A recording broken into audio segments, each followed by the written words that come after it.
anyway, what reinforces that version, my lord, is the fact that the federal, or rather the panel,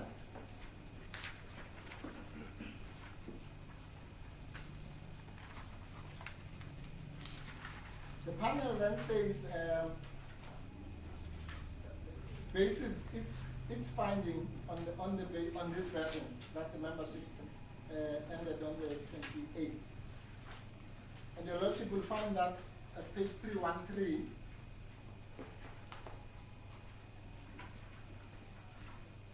paragraph 9.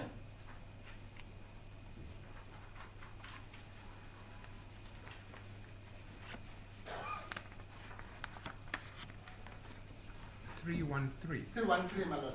sorry, I'll put that would be, or at least on my papers, that's the middle of the no, FIC decision. no, my papers Okay, are no. Page 3, paginated page 3 of that. 315. yes. Got that?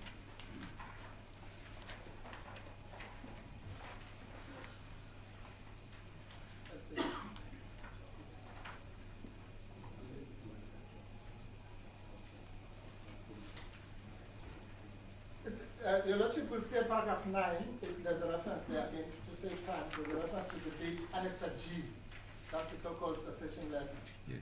The original of the attached copy of the letter, cessation of membership, G, dated 28th August, was served on Maniati's letter and so on and so on. Paragraph 10 says, the letter advises Maniati inter alia that in terms of sections 3.5.1.2 and 3.5.1.12 and 13 rather, his membership of the party ceased on 28th August 2018. So this is no typo, as we are now being told in reply, conveniently. This is something that is consistently being said. And that makes sense, my lord, that on the version of the day, remember on our version, Mr. Maniati's membership has never ceased, even now as we speak. And that's another story. But on the version of the DA, it ceased on the 28th. Clearly, because this story of the typo, I think your lordship will just have to disregard it. Mr. Mpofu, sorry. The argument was that on the 27th a letter was written, Yeah. terminating. Yeah. And that letter was the letter that the Federal Council had referred to incorrectly as the letter of the 28th. Yeah. That is, if I understand that argument correctly. Well, then, my lord, that's what I'm saying. The typo cannot come from the Mr. Self's letter, the so-called cessation letter. And then it's also the panel makes the same so-called mistake. Particularly when there's a justification for it. The justification is that until such time that he received the cessation letter, and on their version he failed to respond. That's why I say assume that it was served on him. So once he failed to respond, then his membership ceases, according to them. But if your lordship thinks that is the end of the matter, then I'm sorry, I have news for you, my lord. Because with my attorney then wrote to the DA's lawyers and effectively said, look, when did this thing happen? And explaining that story of that the daughter was received the letter and so on. This is the response. This one, my lord, takes the cake here. It says that you'll find that at page 337, my lord, to 259 probably, but I'll just pay to 237 and 238. Is it Mr. Mabuza's letter that you're going to... Yes, no, this is the response to Mr. Mabuza's letter. That's the letter from Minde, Shapiro, and Smith attorneys, that's the DA's attorneys. 340 on my... 340. 3 Okay, or 4. look like, okay, I must look this side. Whenever I look this side, or on my side, I get the wrong page. 340. That's not good. Yes, Your Lordship, well, in any event, the 327 is the genesis of the letter. But 340, my Lord, if Your Lordship will assist me, on Your Lordship's bundle, 340 is the letter from Mendes. Yes, that's Yes, right. okay. Then Your Lordship must then go to 341. And you'll see that this letter is what one might call schizophrenic. It gives with the one hand and takes with the other. But on both versions, at 4.8, it says, in the circumstances, your client's membership of the DA ceased with effect from 28 August 2018. Right? So this is the third independent group of people sitting somewhere making the same typo.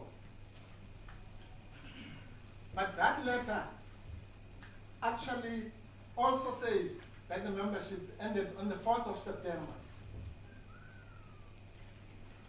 Because that letter says at 4.6, my Lord. Remember, we said to them, we were, Mr. Manyati was not at home, and so on and so on. Here are the representations now. Please deal with them. They say, okay, we then convened the meeting. Thank you for your letter. We convened a meeting on the 4th now. And that meeting took again on the telephone. And it says, in order to ensure due and proper process, great. A further telephone conference of the Federal Executive was held this morning, 4 September 2018, at which the representations, such as they are, were considered. Let's just pause there. So on the 4th, they called a meeting, they considered representation for what? To decide when whether Mr. Manyati's membership is ceased. And let's say the meeting was properly constituted and everything, it then takes that decision. Which means the membership on this version now ceases on the 4th. So, hence the invitation to my learned friend. Because it's just on this letter alone, my Lord, there are two conflicting versions. Well, sorry, Mr.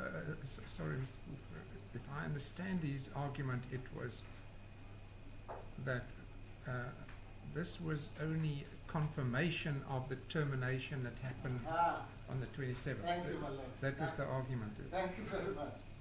Now, that then takes us to the reality. On all these versions, whether it's the 27th, 28th, the 4th, 29th, there's another version which says it's the 29th, but I won't bore you the Lordship with that reference. On all those versions, my Lord, there is none of them that will stand the test of legality. Why? Because on all those versions, in fact, as it grows from the 27th to the 4th, it actually gains some sort of respectability. Because the one of the 27th is just absurd. Okay. Because it simply says there was a cessation without any reference to anything or anybody, simply by the receipt of the so-called affidavits. And the membership ceased there and then. At the very least, the one of the 28th pretends to have to do with the sheriff, and the one of the 4th pretends to have to do with having considered the representations. Why is that so, Madam? It is because the answer, the total answer to this question of membership lies in the DeLille decision. That is where my learned friend is going to come and start.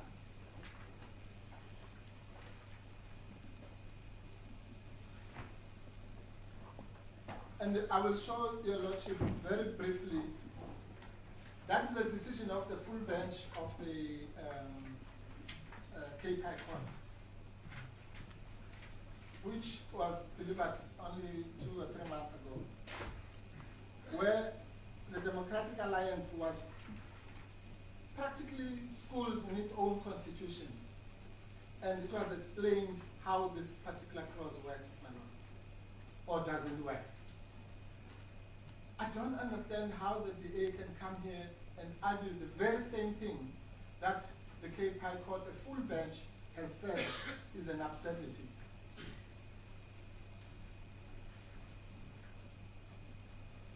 And that which they even conceded in that case.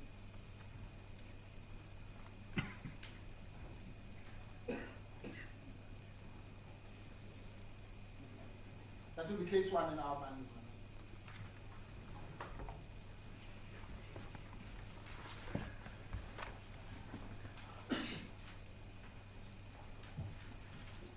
Yes, paginated 24, it's also tagged page 24. Thank you. For what it's worth, I was also in that bench. So I remember. I'm relatively familiar with it. And the law, and what the law is and what it is not.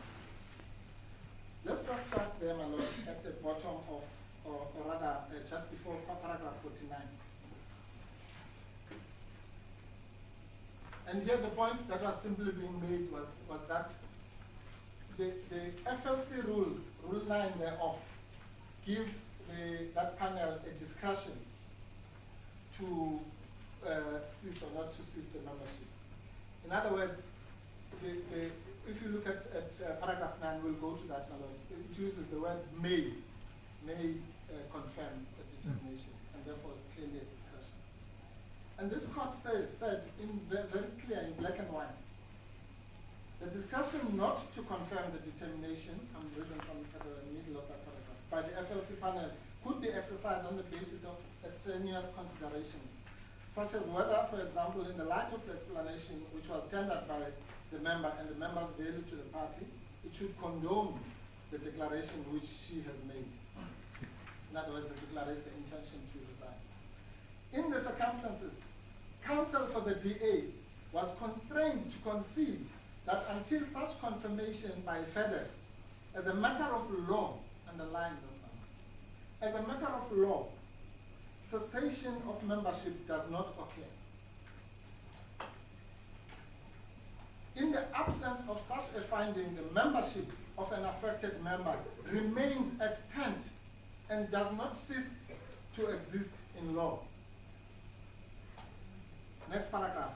Our finding that in terms of the party's constitution and its rules, membership does not cease automatically by operation of law and is dependent upon a determination which has to be made to that effect, which must in turn be confirmed in order to become operative, has 2 further consequences, and then it deals with the next point about the panel. But which part of that, my lord, can be ever ambiguous? That the membership does not cease until such time that you have followed the steps and there has been a confirmation. And on the version of the DA, that confirmation occurred when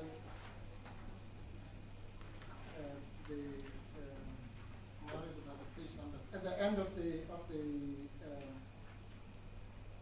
confirmation letter, or rather, let's put it this way: in the passage that I read to you, where it says that it's system 28, that's the version of the said panel. But my lord, let's even take it further. In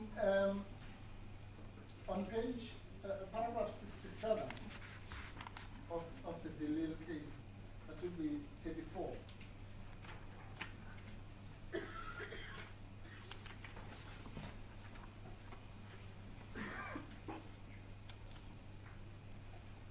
This is what we have referred to in our heads, my lord, and in the replying affidavit as the double hurdle. The DA has to jump the following double hurdle before membership ceases in terms of this case. It must afford the member meaningfully the right to be heard, audi, which is guaranteed, by the way, in the DA Constitution as a constitutional right of the members. So it's both a contractual right and also a rule of law kind of argument. If your lordship takes into account the so-called jockey club cases, which say that the Constitution is regarded as a contract, and therefore it gives rights to members qua common law. But put that aside, my lord. The double handle is explained very clearly at 10.5.1, clause 10.5.1 of the DA Constitution, which is quoted there. And I'll just read it for clarity. It says, the rules of procedure prescribed by the Federal Legal Commission must apply to all proceedings of a panel, right? Provided that the rules of natural justice must at all times be adhered to. That means audi. So there must be proper audi. So that's the first hurdle. They would have to show the court that there was proper audi. And surely, my lord, on the version of the 27, there was not even a pretense of audi. At least later there were some pretenses when they said, okay, we've now read your letter, Mr. Mabuza, and so on. But on the 27th, there's not even a pretense. It's just gossip. Mr. South hears something, and then he writes a letter and says goodbye, Mr. Manyati. But that's not the end. It says, in particular, or rather, yes, in particular, a panel must not make any adverse finding against any person unless, one, the person has been sufficiently informed of every allegation against him or her and has been given an opportunity to rebut the allegations. I may ask a rhetorical question, my lord. Did that happen on the 27th? No, clearly not. But that's not all.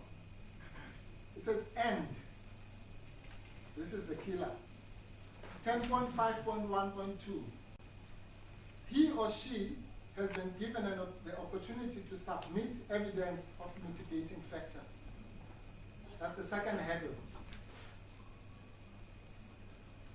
These are two hurdles created not by us, not by Mr. Manyati, not by the constitution of the country, by the constitution of the DA. It says you must jump those two hurdles.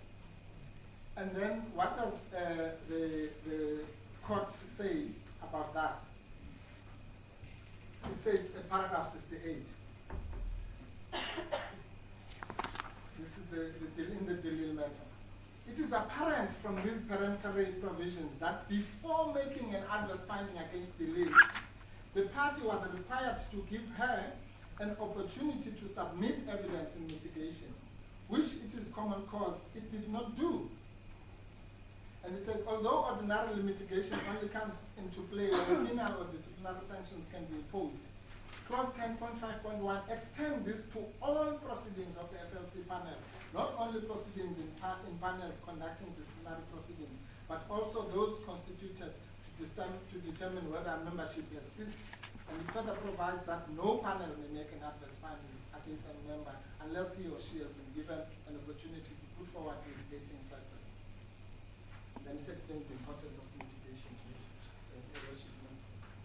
End of story. Mr. Nelson seemed to rely on I can't remember which it was, on a different clause in the Constitution which says that if a party publicly professes or indicates an intention to resign, then can you just address me on that? Yes, yes, my lord. No, my lord, maybe I didn't make this clear. This whole discussion we've just had is about that clause. Okay. So the Delil, all these things about you must have Audi, and you must allow for mitigation, is about that clause, that very clause. It's called the cessation clause. So that clause, your Lordship is quite correct, that clause basically says, if you declare an intention to resign, you are taken, your membership is taken to assist. The DA, in the Delil case, came with what they've come with here, to say, no, that clause means that whatever happens, that confirmation, when it happens, it has a retrospective effect. In other words, your membership ceased on that day of the declaration. And the court says, no, you can't have that. The court says, no, the membership can only cease on after these two hurdles have been jumped. That's the whole import of delay.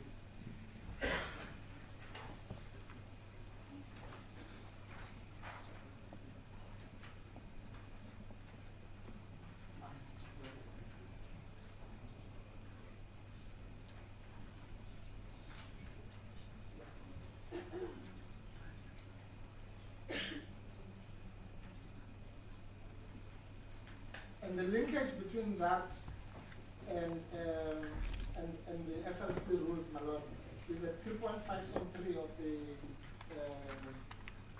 DA Constitution, which says that the process or processes to be followed in the case of cessation under this section will be determined by the rules of the FLC. So, just to summarize, my lord, so that we work together. You remember, my lord, that according to them, properly, this decision is taken by an FLC panel. Let's assume it was properly constituted and so on. The 10.5.1 says that the double hurdle applies to all proceedings of such a panel. So that panel could only make a decision if it had jumped these two panels. That's the whole import of delay. So the end point is that you cannot come to court now again, as the DA does. Once you forgive that argument in the Delil matter, but once a court has made it clear that that argument cannot hold, to bring it back here again is really just the waste of the court's time. Because how is this court going to find differently without finding, assuming that this court has the power to do so, that this decision was clearly wrong? And on what basis there's been no submission whatsoever made to you, my lord, that this decision was clearly wrong? Apart from the fact that it's a full bench decision, which even though in the rules of stare decisis, at the very least it has strong persuasive strong persuasive powers. So to sum that point up, my lord, which really is the end of the membership point. One has to look at page 20 of the paragraph 45. And this is where I simply want to show that the DA is simply coming here like a broken record to make exactly the same argument. At the bottom, my lord, when the court was summarizing the so-called cessation clause, and just for reference, my lord, the reference in that paragraph of to 3.5.1.2 is the clause that your lordship was referring to, the so-called cessation clause. And it says, this is what the court says. It was contended by the DA that the cessation clause operated automatically, and the function of the FLC panel and FedEx was simply to determine whether the facts which triggered the application of the clause existed, and if it was in case Delil's membership ceased retrospectively as a matter of law to the date when the interview took place. That's exactly what they are arguing here. In other words, they are saying the FLC meeting might have taken place, but the membership ceased retrospectively when he said it to some journalist. That's exactly what they argued, and the court said you can't do that.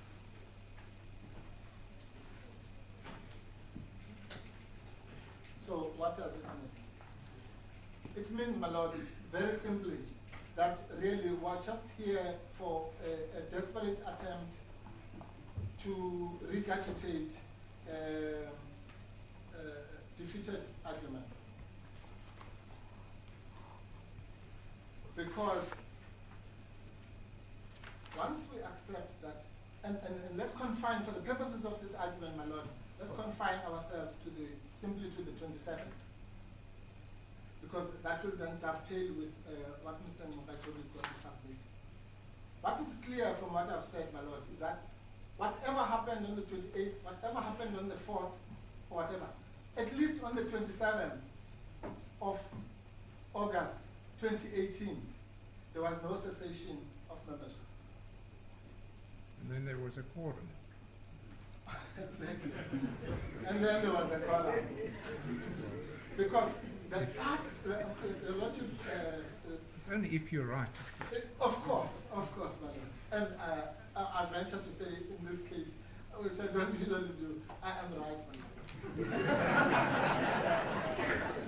Or, to put it more modestly, the High Court in the full bench in Western Cape was right. There's no escaping it, my lord, with the greatest respect. There isn't.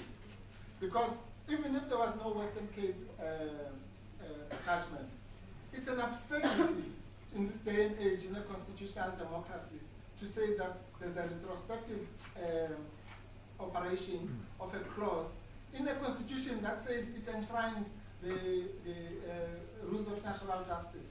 It enshrines, look at the letterhead of the DA, big, bold, fairness, democracy. This. Where's the fairness? It says that it enshrines the principle of fairness. Yeah, very big. Freedom, fairness, opportunity, diversity. Every letter that Mr. Self writes, he doesn't say the irony. That it has, where is the fairness that they guarantee? If you cannot even have the courtesy, I don't know, of an SMS or something to Mr. Manyati to say, listen, we just heard that you made these remarks. Did you really make the remarks? Was it you? Are these journalists making it up? Whatever. Let's say just a pretense, my lord. A simple pretense of a process. There is none. Now, of course, in the counter application, my lord, we say that the membership has never ceased for the same reason, of course, because the so-called double hurdle, and I will hear my learned friend again on this, has still not been crossed as we speak here.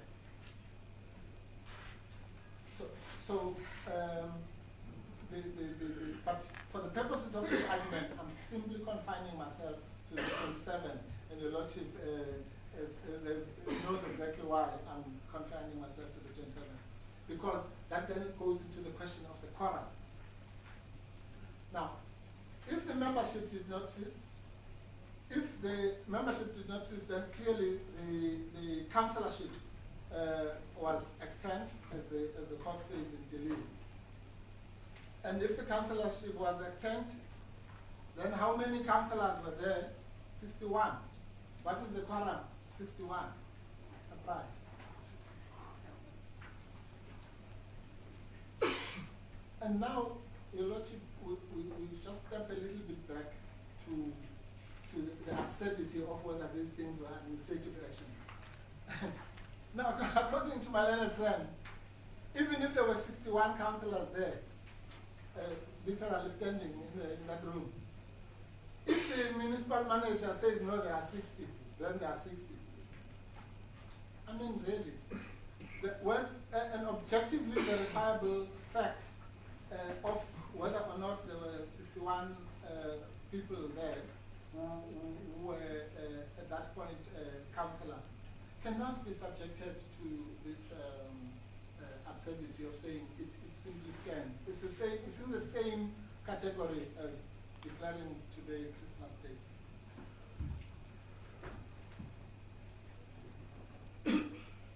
So, my Lord, how do we get then to then, my Lord, here's the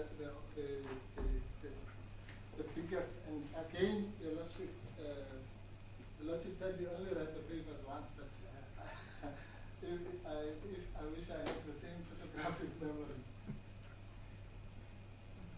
Then they say, my Lord, that, or rather, Mr. I think it's page 41. And I hope the page numbers.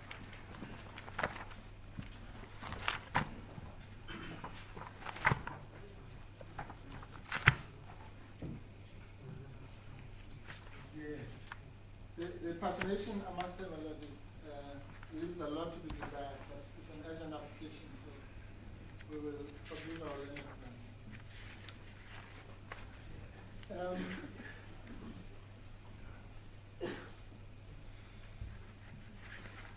This is the point, my Lord. Mr. Mettler, is it? The suspended, or at least one who has been served with a letter of suspension, municipal manager, says the following, my Lord. This is startling. Is it, I'm at page 41 of... 41, my Lord, at least on paragraph 75, in case there's another continuation. Yes, I've got it. Yes.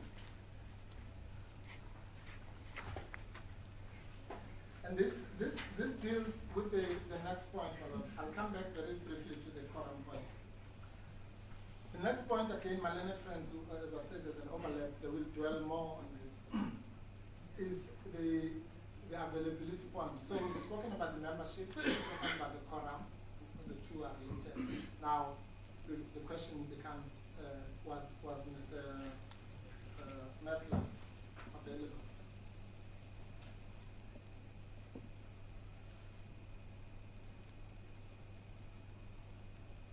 He says, or rather, Mr. Trollip says, and he says he was told this by Mr. Mettler. So this is Mettler now, informed me that at no stage was he contacted by first respondent or by anybody on his behalf, that did he receive any electronic or other form of the message inquiring as to his availability. And here's the nice part. It says, he plainly was available to return to the meeting in the council chamber. So firstly, he knows that there was a meeting. To the extent that it was necessary, and look at the words in bracket, my Lord. If, for example, the meeting had become correct. Now, remember, a lot of people remember the sequence. When he speaks to Mr. Trollip and says this, according to him, the legal advice he has received is that the meeting is correct. Right? So on what basis can he say, oh, I would return if the meeting was correct? But that's exactly what senior counsel has just told him, that the meeting is correct. So on what basis can you say somebody who acts like that is available when he's actually contradicting his own words?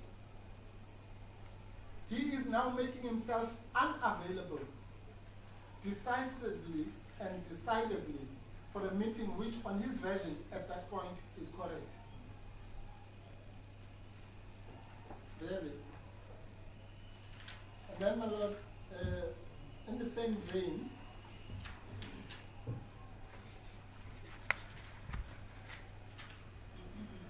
he says in paragraph 47, I think that's the passage, or rather, paragraph 95. That's the passage that your lecture referred to. That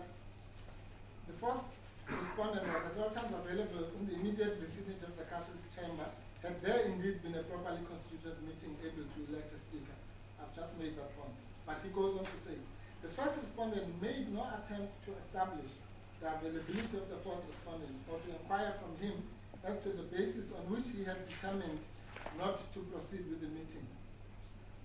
Absurdly, they say, had he done so, he would not only have established, one, that the fourth respondent was available, but that the meeting in question was not properly constituted and was not in fact able to elect a speaker. But how could that be, my lord? This is now around about 5 o'clock when the delegate of the second respondent, of the first respondent comes, the second respondent.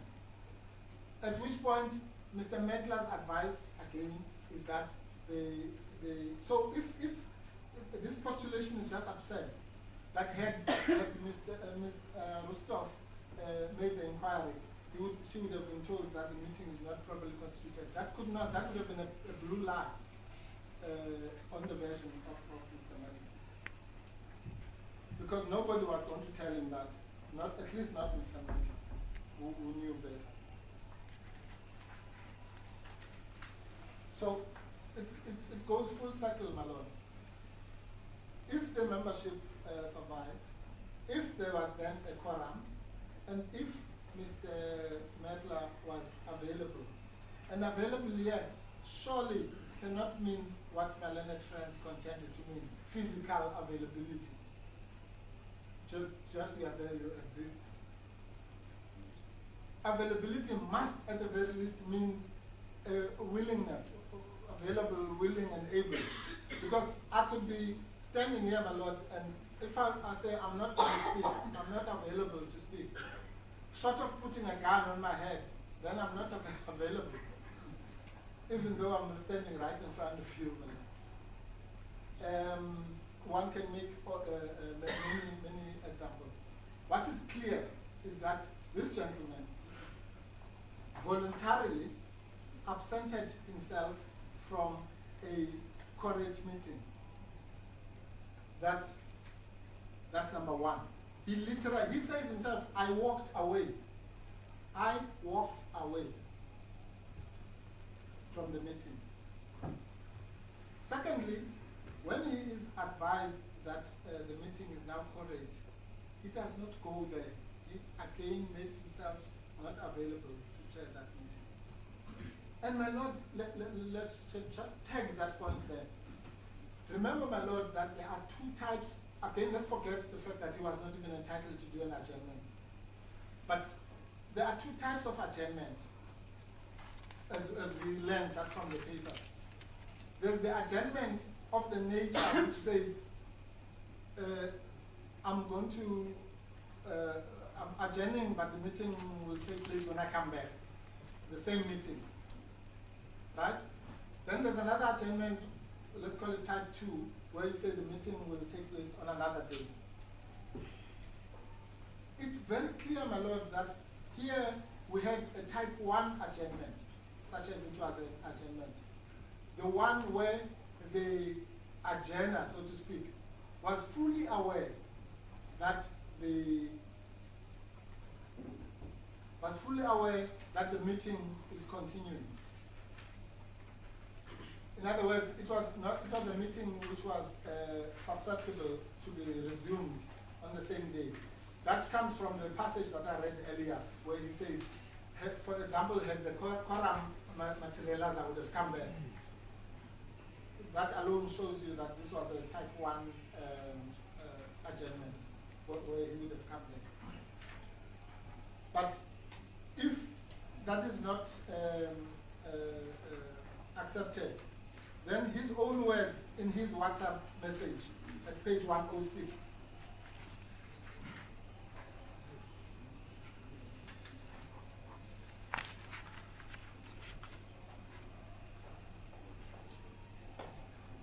He says, my lord, this is now him. Let's hear it from him. Just had the further legal advice. We'll be calling council meeting for tomorrow and we'll retract declaration of vacancy.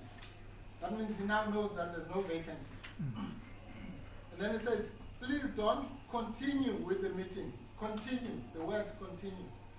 Because what meeting? Continue what? And he says you are at liberty to read this SMS to the councillors. Okay, that's just an aside. But please don't continue with the meeting. Again, is a second indication on his own say-so that he knows that the meeting is proceeding, and therefore he's dealing with the type 1 type of a challenge. Until, of course, on his version, or rather on the version of Mr. Trollip, comes Mr. Trollip. And Mr. Trollip says to him, no, you are being kind. The meeting can't even take place tomorrow. It must take place in 5 days' time. You must give notice, yeah, he says it to Mr. Mandela. Yes.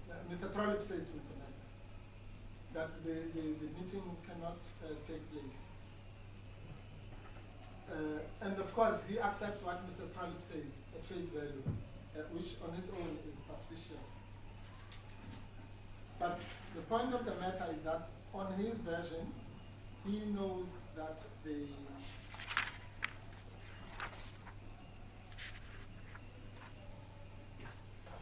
he knows that A, there's no vacancy, and B, there's a meeting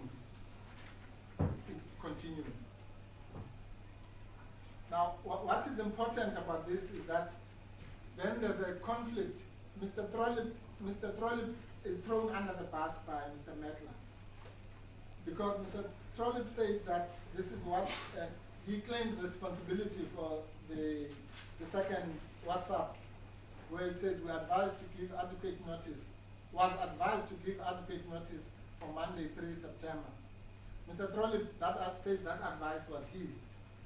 Mr. Mandela says no, that advice came from some unnamed senior counsel.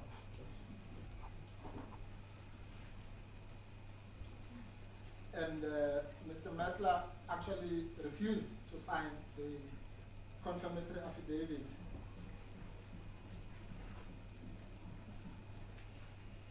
If your Lordship goes to paragraph 81, somewhere around 229, paragraph 81 of Mr. Bobani's answer, where we quote directly what Mr. Mandela says. But rather, Mr. Bobani does this affidavit. He says, the affidavit at page 113 is not deposed to by the municipal manager.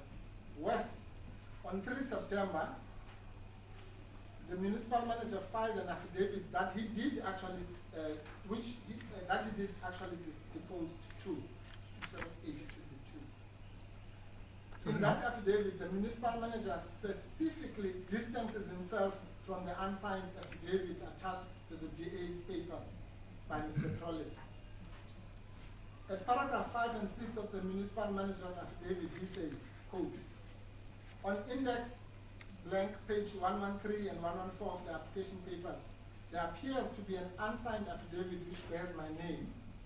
I declined to attest to such an affidavit through the third respondent and my attorneys of record on the basis that I'm an official of the third respondent, and I did not consider it appropriate that I align myself with any of the political parties who are in dispute in respect of the issues raised in the affidavit. And we say this, Mr. Bobani says, this means that what Councillor Trollip alleges in the paragraphs about the availability of the municipal manager is not even hearsay evidence. It is no evidence at all. Well, he did confirm it later, not. In his subsequent affidavit, he did confirm the contents of this affidavit. Well, he says something, yes, I'll find it, but the facts, yes, my lord. But at the very least, when the point I'm making is simply that at least when we had to answer to these papers, what was in front of us was that we don't have to deal with this because nobody has said it, to put it bluntly.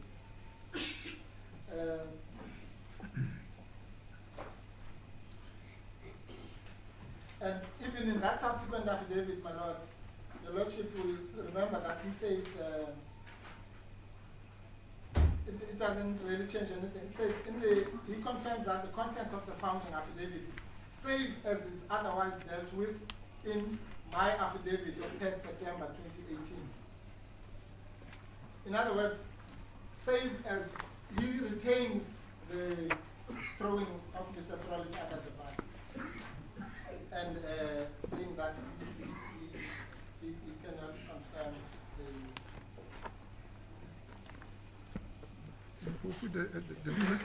Didn't he make a further affidavit Yes, my lord. in which he went a little bit further? I think it was on page 513. Yes. There he says, 513. is that I want What is that, my lord? to get to the very last affidavit that was submitted by him. It says, I confirm that I have no record of any attempt, it's the last 7 on page 513, any record of a second respondent to contact me, and that during the afternoon of after leaving council I was available in my office. Isn't there a further one? Yeah, that's exactly the one, my lord. If your lordship only says that he was available in his office physically, we agree with that. Yes. That he was available in his office, but he was supposed to be available to chair the council meeting, not at his office. So that really doesn't help us. But the important thing, my lord, is if your lordship looks just higher up on that same page, paragraph 3.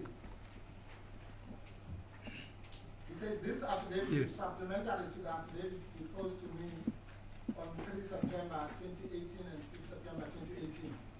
In other words, the one that disowns Mr. Trollip's version and the one that says saved as referred to. And there's no departure from that stance, even in this third affidavit.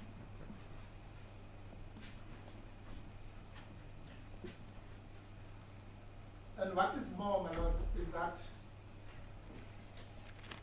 again, I think I did not, I'm inviting my learned friend to respond to this, bearing in mind Plascon Evans, the Plascon Evans case. We have now produced an affidavit of Councillor Ndoni, which says that I phoned the gentleman, I begged him to come. He refused to come. I'm paraphrasing. He doesn't deal with it. He doesn't deny it. So even forget Plascon Evans. It's just there. So just on that basis alone, where he now refuses, let alone the walk away, you might say, okay, well, walking away, you can interpret it ambiguously. He now say, I'm not going there. Mr. Don, I'm not going there. But according to my learned friend, he's available to chair the same meeting that he says, I'm not going to. I'm simply not going to do that. Surely, one cannot stretch it that far. Paul, can I ask you to, just maybe on that point, to help me a little bit with, Yes, madam. to understand the argument against you. As I understand it, it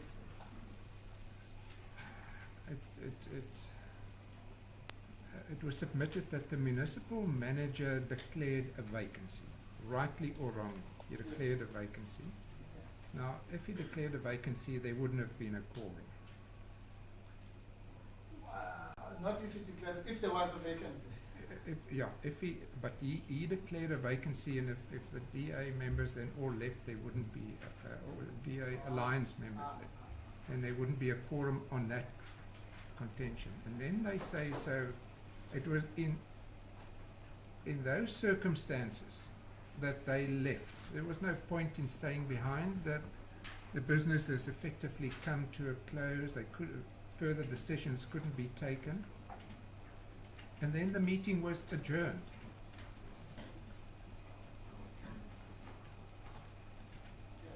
I'm listening, madam.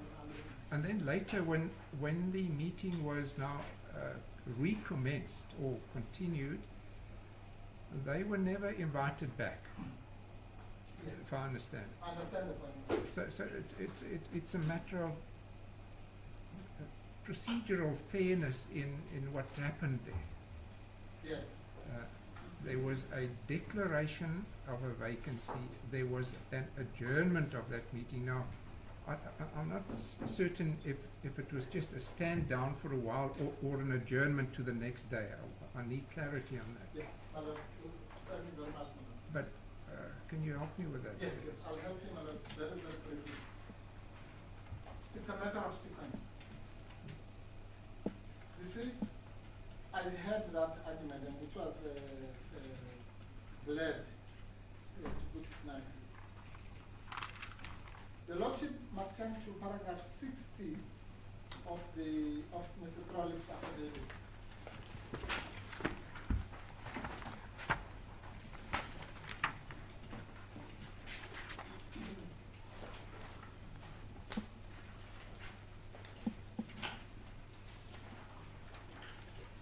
That's on my papers at page 36. Yes, that's right. Remember the preceding paragraph a lot talks about the point at which Mr. Metler comes and says, look, I've received 2 letters. One is from Mr. Self saying I must declare vacancy. Other one is from Mr. Mabuza, my attorney, saying Contested. yes, the contestant. Yeah. He says, and this is an important part now, after reading the 2 letters, at that point, all the councillors representing the first applicant and the members of its voting alliance left the council chamber, save for the 8th respondent. That alone is a concession. So all the councillors except the 8th respondent left, who, although he was no longer a councillor, remained in the chamber, sitting amongst the others and so on. Now, what that means, my lord, is that as a matter of sequence, the DA councillors left before the so-called declaration of no quorum. They miscalculated, they blundered, and they must suffer for it. Because it was a tactic which I must admit had been employed by the other side before. Yeah. But they did not understand the tactic and they misapplied it. That's actually the whole case is about that. It's about the DA trying to swim back from its blunder. Just as, I mean, that's why we have all these absurdities, my lord. And before I forget to make that point, just going back very quickly to the point about the never-ending cessation of Mr. Manyati's membership. So, again, I'll invite my little friend to say, okay, which membership was now ending on the 4th? Because, as we know, you cannot kill a dead man. If he was already dead on the 27th, then he was dead. But here, my lord, just jump on the point we are busy with. Let's jump to paragraph 63. At page 38. That makes the sequence even much clearer. Mr. Trollip says, after I and the members of the applicants' voting alliance left the council, there were 60 councillors left together with the 8 respondent. That's just the same thing as saying there were 61 councillors, which is what we need for the quorum. Then he said, the 4th respondent declared that the council meeting lacked a quorum and could not continue. This obviously happened after the members of the voting alliance left. This is the part where he says he hears hearsay from the officials and what. And he says a number of questions were put to him in that regard. Remember, they are gone now. This is happening in their absence. And various councillors contested his decision, to which he responded, whereafter he reiterated that his decision remained that a vacancy had occurred and had been declared, and that consequently the meeting was not correct, and he left the chamber at approximately 15:20. Because this is long after the DA people have left. Yes. So that's why it was bled. The sequence is very, very clear, my lord, that they left a correct meeting by any account, and the so-called odecral resuscitation of the meeting by Merkler, even if it had happened, would have happened after they had left. So there's no procedural prejudice. Any politician that walks out of a meeting, it's their right to do so. It's one of the tactics that get used in politics. It's fine, but then you must suffer the consequences. If you then walk out and the meeting, you don't have the numbers, goodbye. That's you only employ that tactic when you have the sufficient numbers, either to deny a quorum or a two-thirds majority or whatever is needed. The DA obviously relied upon the declaration of a vacancy, not so. No, it didn't. Well, if it, yeah, well, the first one, the one that is completely upset of the 27th. Well, the municipal manager declared a vacancy, so they realized if they left, there wouldn't be a quorum. No, that's exactly what I'm addressing. Your Lordship has just converted the sequence. The DA left, and then the so-called declaration of a vacancy. That's the point I'm simply making. If they had left after the declaration of vacancy, as your Lordship said, that would be a different matter. But the passages I've referred you show exactly that it was the other way around. They left, and on their own version, after they had left the members of the voting alliance, then there was the so-called declaration, and Mr. Merkler left at 15:20. No. It's very important that your Lordship is with me on the clear sequence. Now, I want to understand, because this is, you're right, this is very important. If you go back to page 36, yes. There at the top of the page, the fourth line, he was obliged to declare vacancy, and in fact did so declare a vacancy. Yeah.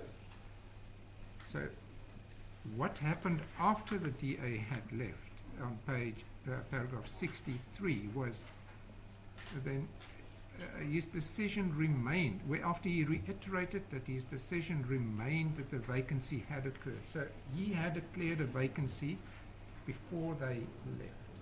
And it was, it's honest, they don't say why they left, but between the lines I read. My Lord, yes, no, I understand your Lordship. That's exactly the blurring I'm talking about. Because his version is that he had these two letters.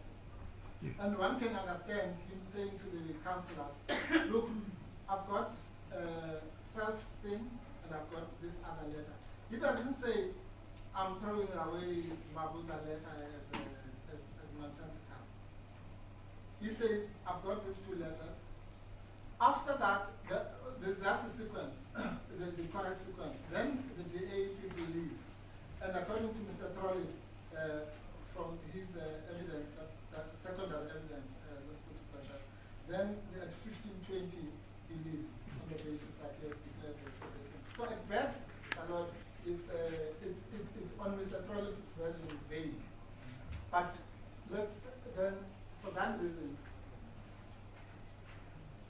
using the plus one Evans principle, if there's any vagueness on that point, then we have to go to paragraph 21 and 22 of Mr. Gobani's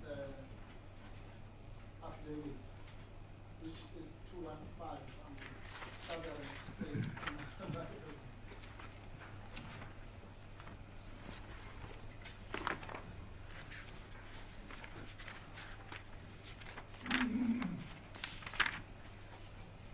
Yes.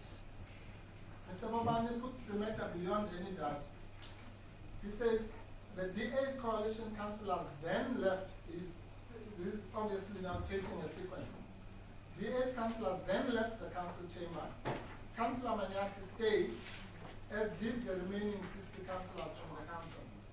Then at 22 he said the municipal manager then declared that the meeting lacked a quorum based on his alleged belief that Councillor Maniati's seat was vacant.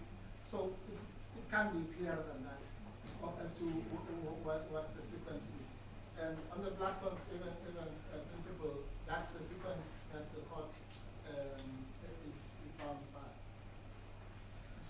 even if one tries to be kind and say it's unclear or it's vague on Mr. Trollip's version, which I submit, if you read paragraph 63 as being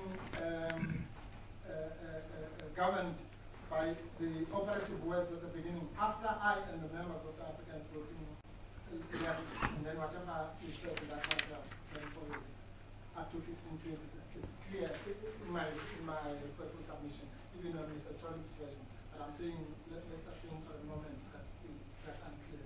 Then it's very much clarified from Mr. Boban as to what is consequence. So the point about so-called, as I say, it's literally what in law we call voluntary non-fit injuria. A voluntary assumption of risk, you can't complain. You put yourself in that position, then you make your bed and you must lie on it.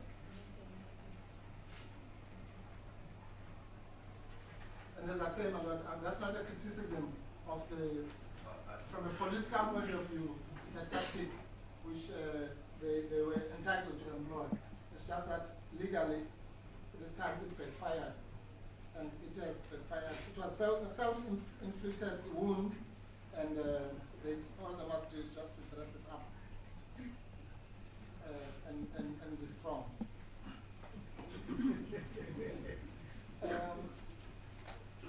Then, my Lord, there is a very quick point that we need to dispose of. Again, one doesn't even need plus one evidence. Remember, my Lord, that one of the points is that the second respondent called for oral nominations.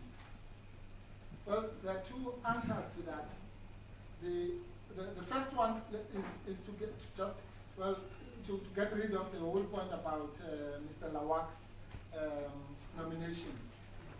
Put aside the absurdity of Mr. Lawak, who will be voted by the council now, and 5 minutes later is nominated for the same position. Let's assume that that's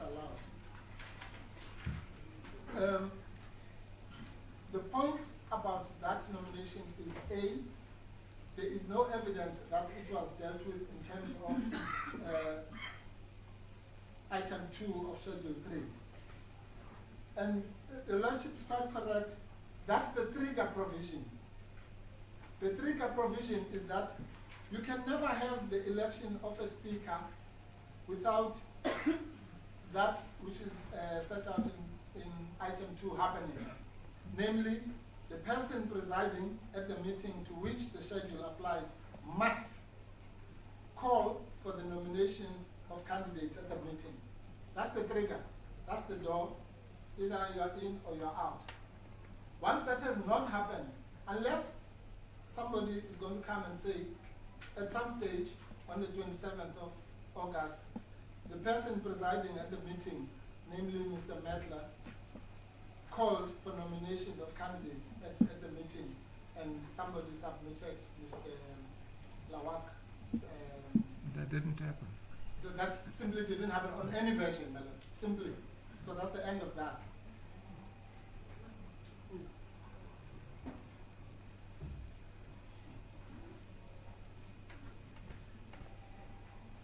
But to crown it all, my Lord, at I think 252 or thereabouts,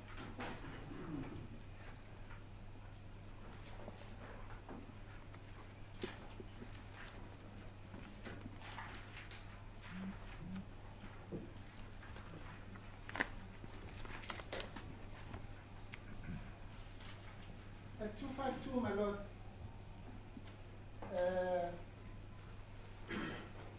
and if your Lordship, just for dramatic effect, also puts your finger at page 102.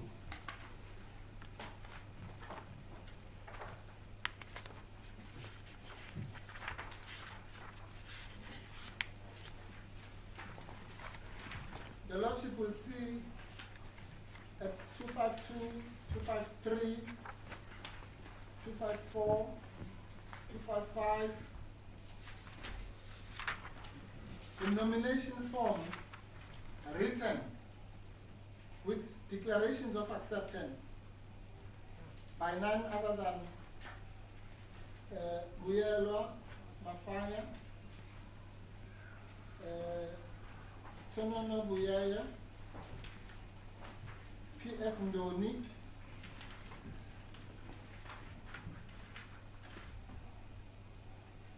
and at 102, my Lord, you will see that that's exactly the form, the so-called prescribed form.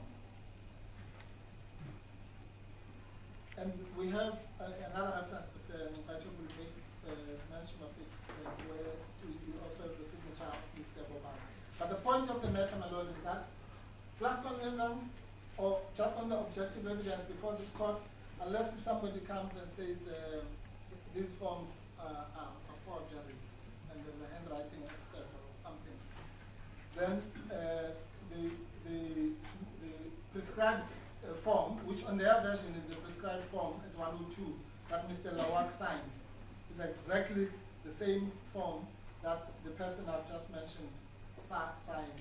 And so on all the versions, my Lord, that point also flies away. A, there was no calling for nominations by Metla, and B, the nominations were done exactly as prescribed in Schedule 3. Was it not argued that the nomination was already with the Secretariat and therefore it wasn't necessary to Which call one? The for one of Mr. No, that's argued, my Lord.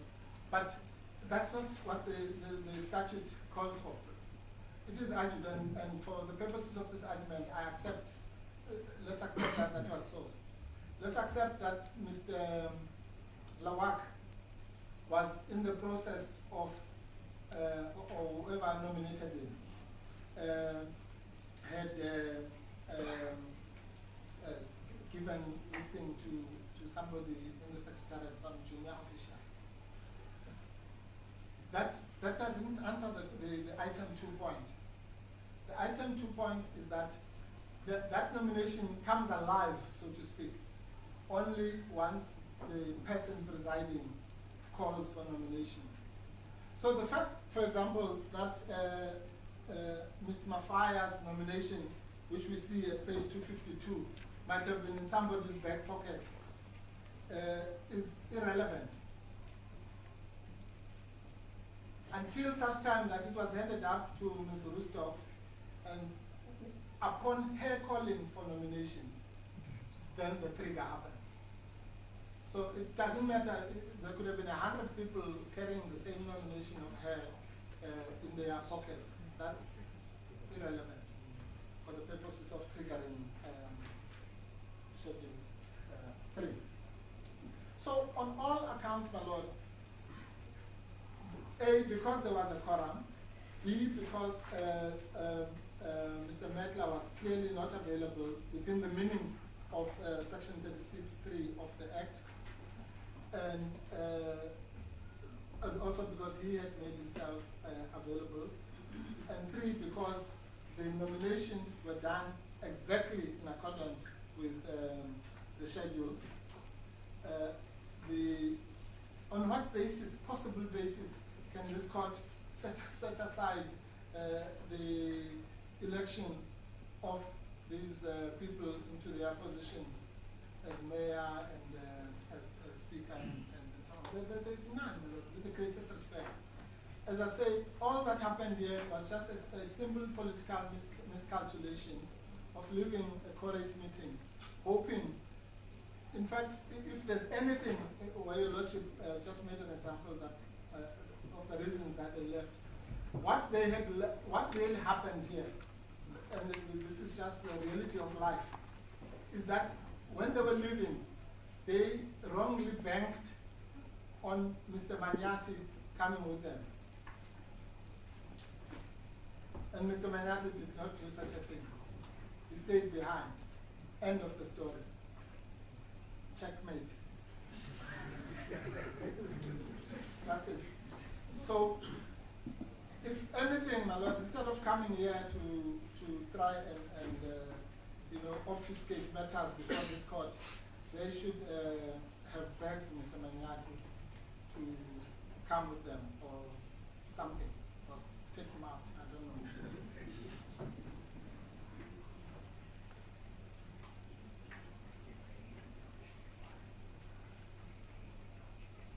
My Lord, yes, I'm reminded, just to interpose, that to record that the Patriotic Alliance has withdrawn from this application, and that's the fifth applicant.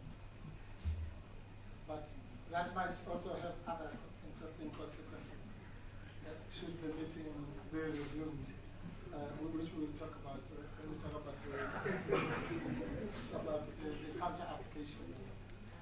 But be that as it may, the point of the matter is that, look, it happens. You make calculated risks. Sometimes it works, sometimes it doesn't work. This risk that was being taken by trying to collapse the meeting, which really, this is all that this was about. I mean, my Lord, really, let's just be real now. All this frantic, the Cape Town facts, you're fired, yes. When does that happen? This was clearly a stratagem to try to create conditions to collapse the meeting. And as I say, it has worked before, but this time it didn't work for the simple reason that Mr. Maniati stayed behind. But I mean, nobody in there, let's forget that we're lawyers for a moment. Nobody can think that there's any organization of any kind which can convene these meetings at the speed of light, during a break, which is unlawful on its own, to suddenly get rid of somebody because they've said something which we don't even know for sure what it was, which he denies, by the way, in his answering affidavit. Remember, in his answering affidavit, he says, I never intended to leave the DA permanently. All I was doing was to use my democratic right to use my conscience vote. Another attribute that is guaranteed in the constitution of the DA, which says the right to freedom of conscience must be respected. Mr. Maniati says, I was exercising, this was not the first time. It might have been the first time I'm doing it in public. But he says, within the structures of the DA, I have been making this threat repeatedly. I've been saying, if you don't address racism within the DA, I will leave. I've been saying, if you do not address the eviction of black people, I will leave. I've been saying, if you continue saying to old men and women in the township that you have a 50 rand debt to the municipality, and then you can't afford that 50 rand. Now you must have 340 rand reconnection fee. I've been telling you, if you continue doing that. Fourthly, he says, I have said, if you continue harassing those who occupy vacant land, which is not occupied by other people, I will leave. He says, I've been doing all that. And what is more, he says, other black members of the DA have been saying that. But this time, I thought, let me push it a little bit further by abstaining, not even voting against them, by simply abstaining from the vote, because maybe they will listen to me. All that is peaceful protest, which is allowed, and political protest by a party that says it respects the right to a conscience vote. Then they cannot complain when somebody exercises their vote in that way. And does the conscience vote, which is guaranteed in the UDM case, my lord. Your lordship will remember that in the UDM case, the so-called secret ballot case, the Constitutional Court made it clear that party members must be protected from party bosses when they have to exercise their conscience. And that one of the values of the Constitution is that despite the fact that you are there put by a political party, Once you have taken the oath of office to say, I will serve my country, I will serve the people of Nelson Mandela Bay, then if your conscience says this does not accord with my oath of office, then you follow your conscience, even if it's going to annoy your party bosses. That is what Mr. Manyati did. He was entitled to do that by our constitution, and they must simply live with it. That's the end of it, my lord. All these gymnastics are simply to deny a member who's a South African, and again, we don't have to agree with his conscience, how he exercised it, my lord. I might have done it differently, your lordship might have done it differently, but he says under oath, and this is not disputed, that I was voting with my conscience because of what I perceive, rightly or wrongly, as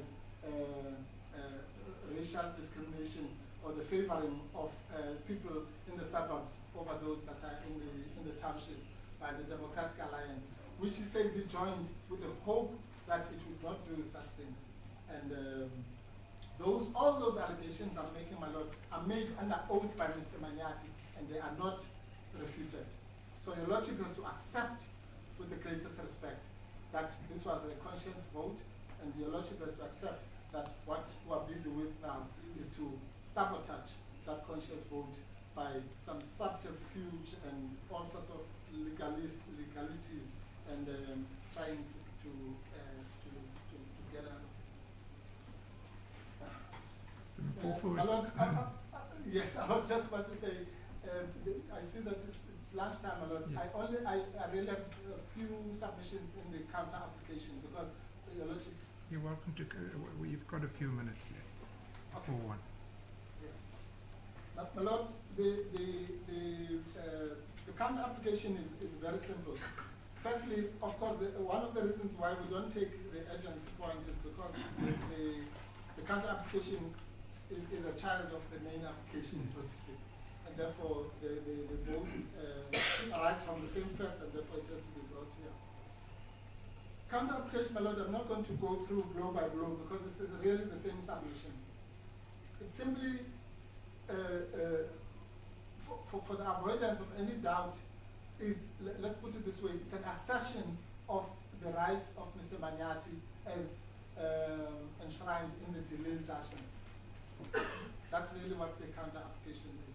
It simply says, please court declare that the so-called double handle has not been crossed now, today. Forget about 27 and 28 or the 4th or whatever. A, on the 27th, it was certainly not crossed, and I'm saying it has not been crossed even now. And then it says that, my lord, the rest follows from that. It's actually modeled on prayers,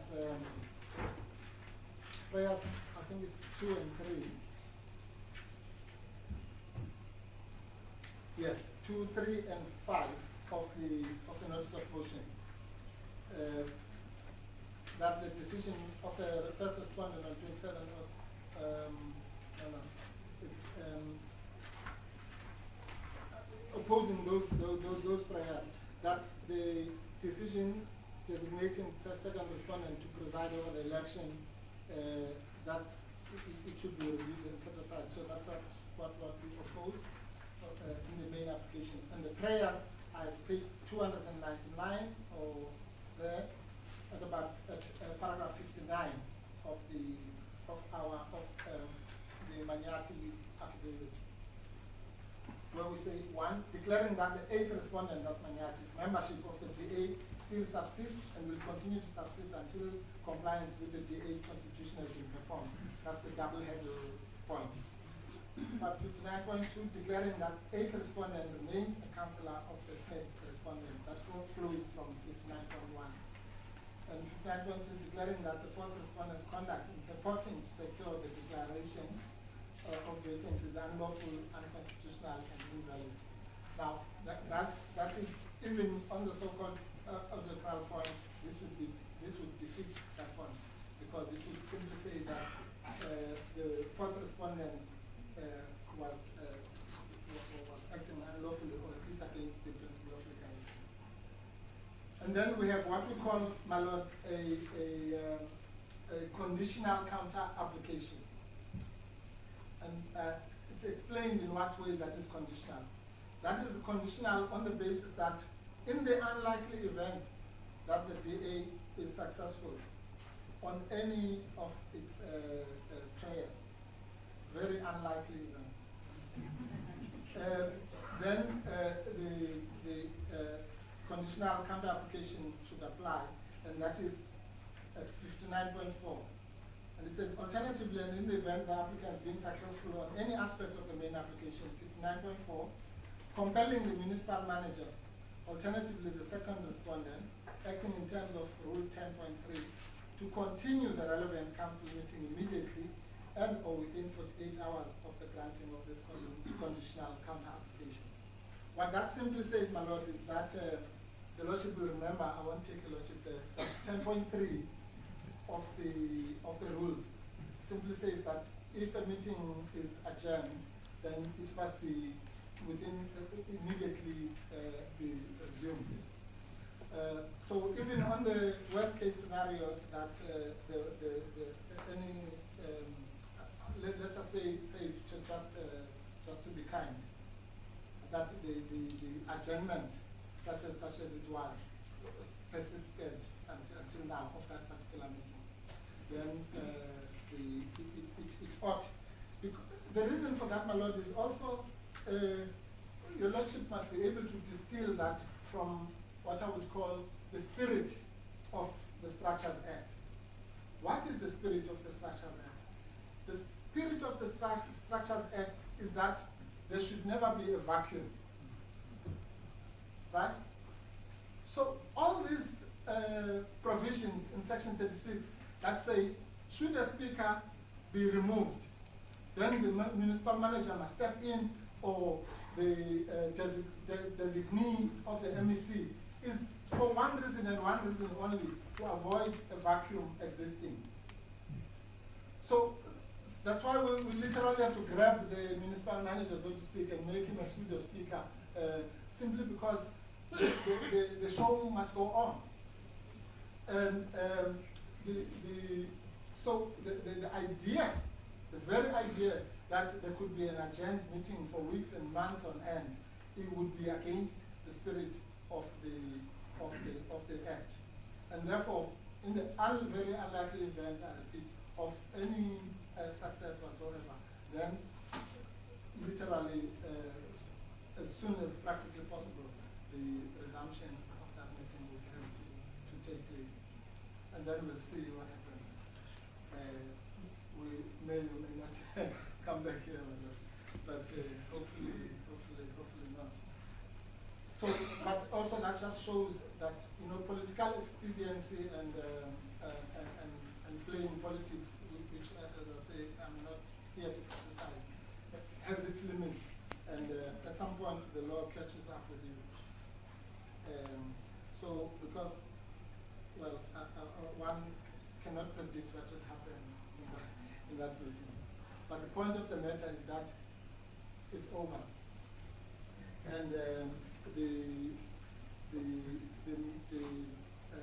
counter application and the conditional counter application is premised on the very same basis that I've argued. So I don't have to convince the lordship now that the membership didn't expire and so on, because I did that with a shield.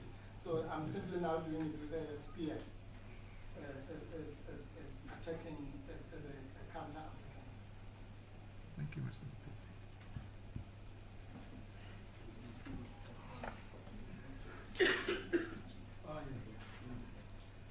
My Lord, those are the submissions, but if I didn't hear my learned friends pursuing the so-called joinder and jurisdiction objection, but insofar as if they are being persisted with, I'll just say literally one sentence on each. As far as the so-called non-joinder of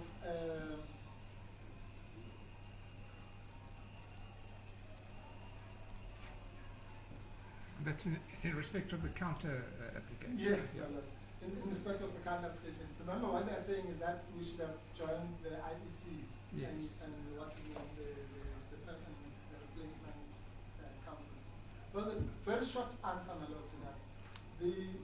The letter that purports to inform or rather that purports to come from the IEC only came to our attention yesterday when we received the answer and affidavit. You remember, it's attached, I think it's AA1 to Mr. Trollip's answer. To his reply. Rather, it is his answer stroke reply. Yes. Yes, that combination. And Mr. Manyati is not a prophet, so he could not have predicted on the 10th of September when the answer and affidavit was delivered that on the 12th of September Mr. Trollip is going to spring this letter. And so, and in any event, remember that that's why the nature of the relief, my lord, must be understood. We're not asking for the IEC to do anything, and we're not actually asking for any relief against the IEC. The relief that's relevant says declaring the fourth respondent's conduct in purporting to secure the declaration of vacancy as unlawful, unconstitutional, and invalid. In other words, it's the fourth respondent who's a party who has been joined already that is targeted. Okay, of course, at a later stage, it might well be that should anybody want to, using the trial or whatever they want to use, to insist that despite the finding of this court, there is a so-called vacancy, then the IEC might become relevant. But at the stage of the counter application, that relief was not aimed at them. And in any event, the Rule 11 of is of relevance. I'll come back to that point. The other point that they take is jurisdiction, which jurisdiction, I don't quite understand the point. But insofar as one can make head or tail of it, it goes something like this. That because the head office of the DA is in Cape Town, this court doesn't have jurisdiction to hear the counter application. I mean, that's just an absurdity. Because the counter application exactly is because the case is here. It's convenient for it to be done. It's convenient in terms of Rule 11, but in any event, my lord, they are the ones who brought the case here. So they have, by doing that, they have imbued this court with jurisdiction to deal with matters that are directly, because the opposite is what, my lord? We would be sitting here having this case and then at the same time file some other application in Cape Town on the same facts, really. So that point I don't think it was seriously made, my lord. And in any event, your lordship knows, well, we all know, even on this side of the table, that one of the grounds for basing jurisdiction is where the cause of action arose. And the cause of action in this case, if it was a motor accident, you would simply ask, where did the accident happen? Did it happen in Port Elizabeth or Cape Town? It happened in Port Elizabeth. So the whole cause of action arose here, and therefore this court, for that reason alone, has jurisdiction. So again, I'm not sure if Malaya Trans would like to persist with those points, but if they do, those are the crisp answers which are found in the Supreme Court Act or the Rules of Court. And I think it was just maybe an attempt just to, in case.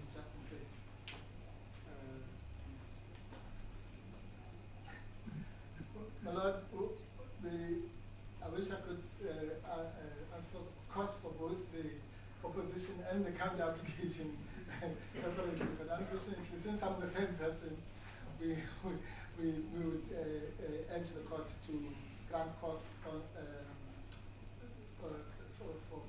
two counsel. Even though we've employed 3 counsel, we